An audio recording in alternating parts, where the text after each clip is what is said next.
தமிழொலி நேயர்களுக்கு வணக்கம். இன்றைய மதிய நேர பிரதான செய்திகள். முதலில் தலைப்புச் செய்திகள். கோட்டபாயவை சூழும் தமிழர்களின் சாபங்கள், ராஜபக்சர்கள் மீது பாய தயாராகும் கடுமையான சட்டம். சர்வதேச பாடசாலை மாணவிகளை குறிவைக்கும் போதைப் பொருள் கடத்தல் கும்பல். எரிபொருள் விலை குறைப்பு தொடர்பில் அரசாங்கத்தின் முக்கிய அறிவிப்பு.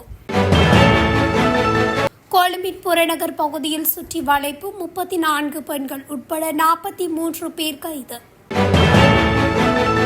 இலங்கையில் இன்று முதல் நடைமுறைக்கு வரும் புதிய உத்தரவுகள்.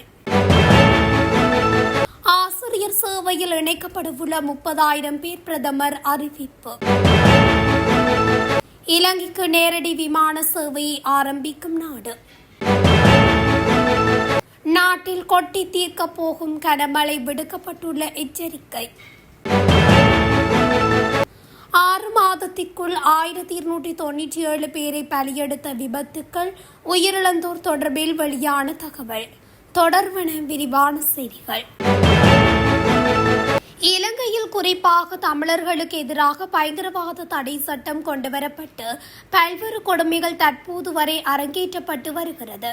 இந்த சட்டத்தை கடுமையாக பிரயோகிக்கும் நடவடிக்கை கடந்த காலங்களில் ராஜபக்சர்களே தீவிரமாக முன்னெடுத்திருந்தனர். அதில் முக்கியமான பங்கு வகித்தவர் பாதுகாப்பு செயலாளராக செயற்பட்ட கோட்டபாய ராஜபக்ச. இன்று வரையில் பயங்கரவாத தடை சட்டத்தின் கீழ் கைது செய்யப்பட்ட தமிழர்கள் சிறைகளில் நரக வேதனை அனுபவித்து வருகின்றனர். இவ்வாறான சூழ்நிலையில் முன்னாள் ஜனாதிபதி கோட்டபாய ராஜபக்சவும் பயங்கரவாத தடை சட்டத்தின் கீழ் கைது செய்யப்படும் நிலை தற்போது ஏற்பட்டுள்ளது. இலங்கையை உலுக்கிய யுத்த ஞாயிறு பயங்கரவாத தாக்குதலுடன் தொடர்புள்ளதாக கோட்டபாயவை கைது செய்ய அரசாங்கம் தயாராகி வருவதாக தகவல்கள் வெளியாகியுள்ளன.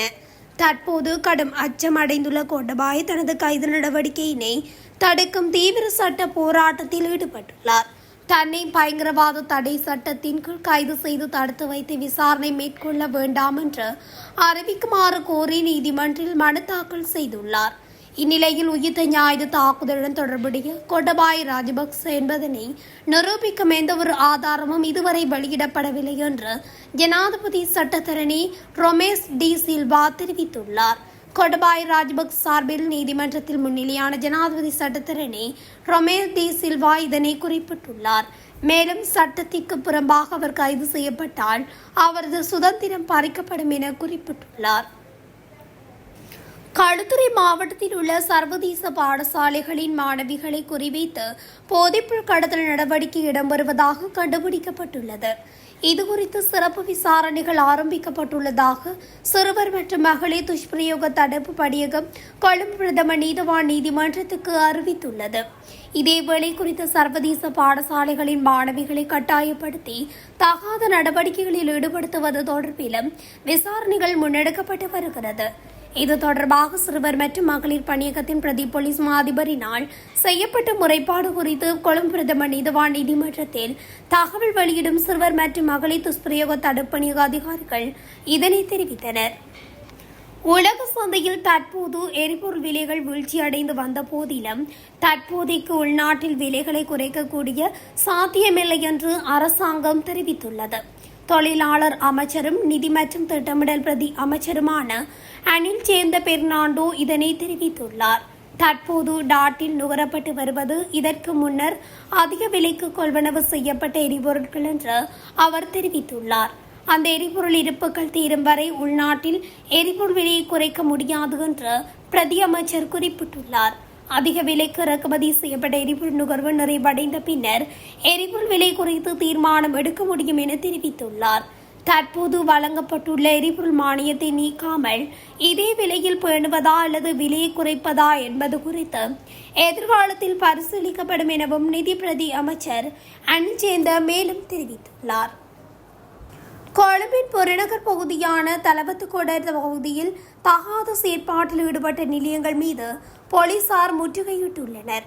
மசாஜ் நிலையங்கள் என்ற போர்வையில் செயற்பட்டு வந்த 9 சகாத செயற்பாட்டு விடுதிகள் நேற்று சுற்றி வளைக்கப்பட்டுள்ளன. வாளான மத்திய ஒழிப்பு படையினரால் இந்த சுற்றி வளைப்பு நடவடிக்கை மேற்கொள்ளப்பட்டுள்ளது. இதன்போது 34 பெண்கள் உட்பட 43 பேர் கைது செய்யப்பட்டுள்ளதாக போலீசார் தெரிவித்தனர். சந்தேகநபர்களை நீதிமன்றில் முன்னிலைப்படுத்த போலீசார் நடவடிக்கைகளை மேற்கொண்டு வருகின்றனர். இலங்கையில் இருந்து மேற்கொள்ளப்படும் இறக்குமதிகள் தொடர்பான வெளிநாட்டு நாணய கொடுப்பனவுகளை மிகவும் திறம்பட கண்காணிப்பதற்காக அரசாங்கம் புதிய ஒழுங்குமுறைகளை அறிமுகப்படுத்தி வர்த்தமானி அறிவித்தல் ஒன்றை வெளியிட்டுள்ளது. நிதி திட்டமிடல் மற்றும் பொருளாதார அபிவிருத்தி அமைச்சர் என்ற ரீதியில் ஜனாதிபதி அடருகுமார திசாநாயக்கவினால் இறக்குமதி மற்றும் ஏற்றுமதி கட்டுப்பாட்டு சட்டத்தின் கீழ் இந்த வர்த்தமானி அறிவித்தல் வெளியிடப்பட்டுள்ளது.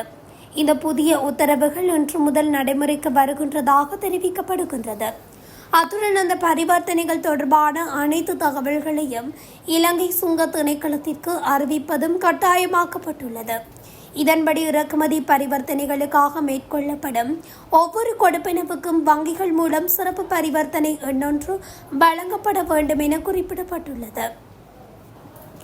இலங்கையின் வரலாற்றில் முன்னெடுக்கப்படும் மிகப்பெரிய ஆசிரியர் நியமன திட்டத்தின் கீழ் இந்த ஆண்டில் மாத்திரம் சுமார் 30,000 புதிய ஆசிரியர்கள் சேவையில் இணைத்துக் கொள்ளப்பட உள்ளதாக பிரதமர் ஹரணியமர சூரிய தெரிவித்துள்ளார்.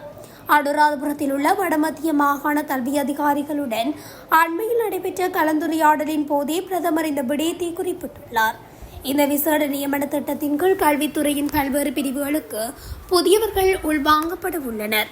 அதன்படி 23,000 பட்டதாரிகளும் தேசிய கல்வியற் கல்லூரிகளில் பயிற்சி பெற்ற 6,100 ஆசிரியர்களும் கல்விக்கான பிரத்யேக பட்டங்களை முடித்த பட்டதாரிகளும் இதில் உள்வாங்கப்படுவர்.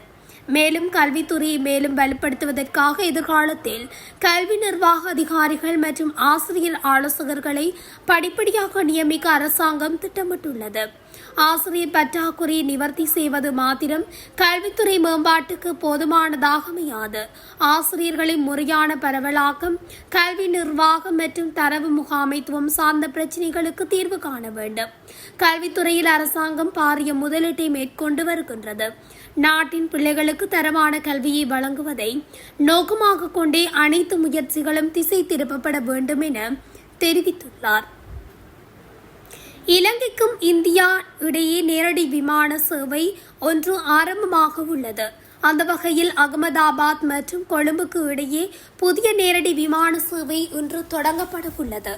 இது இவ்விரு நகரங்களுக்கு இடையிலான பயண நேரத்தை சுமார் 8 மணி நேரம் வரும் 3 மணி நேரமாக கணிசமாக குறைக்கும். ஃபிட்ஸ் ஏர் நிறுவனத்தால் இயக்கப்படவுள்ள இந்த புதிய வழித்தடமானது குஜராத் மாநிலத்தில் உள்ள அகமதாபாத்தையும் கொழும்பையும் வாரத்திற்கு 3 முறை இணைக்கும். கடந்த காலங்களில் மேற்கொள்ளப்பட்ட பல தோல்வியுற்ற முயற்சிகளுக்கு பின்னர் இவ்விரு நகரங்களுக்கு இடையிலான முதல் நேரடி விமான சேவையாக இது அமைகிறது.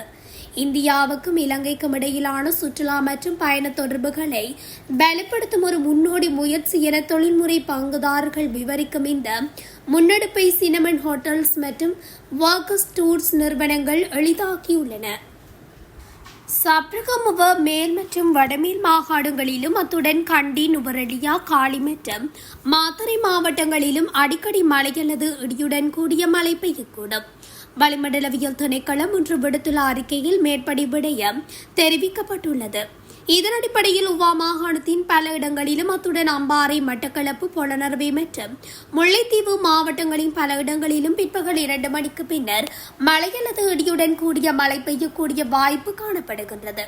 சிலாபம் தொடக்கம் கொழும்பு காலி ஊடாக மாத்தறை வரையான கடல் பிராந்தியங்களின் பல இடங்களில் மழை அல்லது இடியுடன் கூடிய மழை பெய்யக்கூடும்.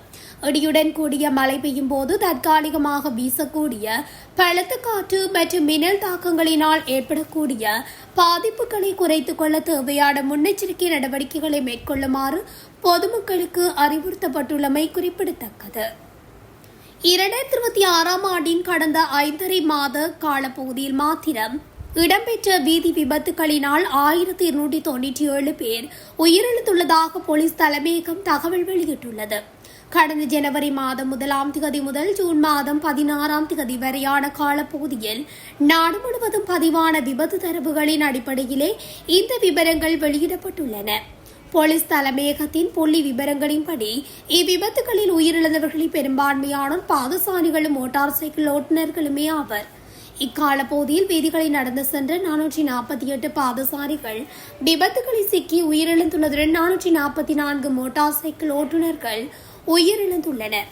மேலும் வாகனங்களில் பயணித்த 124 பயணிகள், 109 வாகன சாரதிகள், 85 சைக்கிள் ஓட்டுநர்கள், மோட்டார் சைக்கிள்களின் பின்னிருக்கையில் பயணித்த 84 பேர் விபத்துகளால் உயிரிழந்துள்ளதோடு ஏனைய வீதி பயனாளர்கள் 3 இதில் உயிரிழந்துள்ளனர்.